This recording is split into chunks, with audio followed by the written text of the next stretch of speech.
അവിടെ തന്നെ നിപ്പുണ്ടല്ലോ. നമ്മുടെ ഹെലിപ്പാഡ് അതിന്റെ സെൻട്രലായിട്ട് എച്ച് മാർക്ക് ചെയ്തിട്ടുണ്ട്. ആ എച്ച് മാർക്ക് ചെയ്ത സ്ഥലത്തായിരുന്നു ഹെലികോപ്റ്റർ ലാൻഡ് ചെയ്യേണ്ടത്.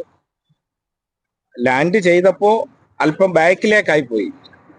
ആ ബാക്കിലേക്കായി പോയപ്പോ ഇത് ഉയർത്തുന്ന ഘട്ടത്തിൽ ഫാൻ കറങ്ങി ബാക്ക് വശത്തെ ചെളിയും അതോടൊപ്പം തന്നെ പൊടിയും ഒക്കെ ഉയരാൻ സാധ്യതയുണ്ട്.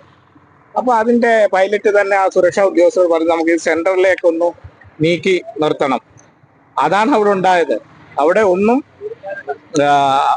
അവിടെ ഹെലിപ്പാഡിൽ ഒരു കേടുപാടും ഉണ്ടായിട്ടില്ല. അത് നിങ്ങൾക്ക് ഇതിന് ശേഷം നിങ്ങൾക്കത് നോക്കിയാൽ മനസ്സിലാവും. അവിടെ നമുക്കറിയാം രാഷ്ട്രപതിയുടെ സുരക്ഷ NSG വിഭാഗമാണ് കൈകാര്യം ചെയ്യുന്നത്.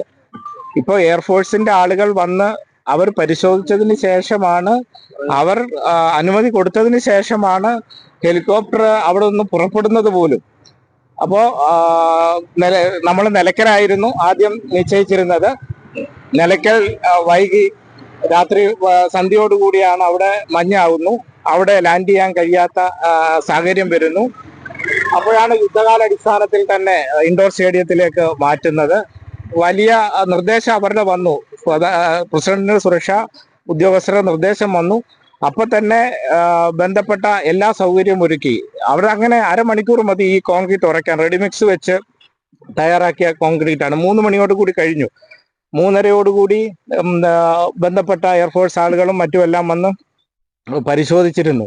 അവിടെ നിങ്ങൾക്ക് ഇനിയും നോക്കുമ്പോൾ മനസ്സിലാവും, അവിടെ ഒരു തരത്തിലുമുള്ള അത്തരം ഒരു വീഴ്ചയും അവിടെ ഉണ്ടായിട്ടില്ല. സംഭവം ഇതാണ് ഉണ്ടായിട്ടുള്ളത്. ഒരുപക്ഷെ നിങ്ങൾക്കുണ്ടായ ഒരു തെറ്റിദ്ധാരണയാവാം, കാരണം ഹെലികോപ്റ്റർ തള്ളുന്നു. അപ്പോൾ ഹെലിപ്പാഡിൽ ഉണ്ടായിട്ടുള്ള ഈ മാർക്ക് ചെയ്ത സ്ഥലത്തേക്ക് ഹെലികോപ്റ്റർ നീക്കിയിടുന്നതിന് വേണ്ടി പൈലറ്റ് നിർദ്ദേശാനുസരണം അവിടുത്തെ സുരക്ഷാ ഉദ്യോഗസ്ഥർ ചെയ്ത കാര്യമാണ്. ഈ രാഷ്ട്രപതിയുടെ ഷെഡ്യൂള് 1 മാസം മുമ്പ് വന്നതാണ്. സാധാരണഗതിയിൽ ഇസഡിക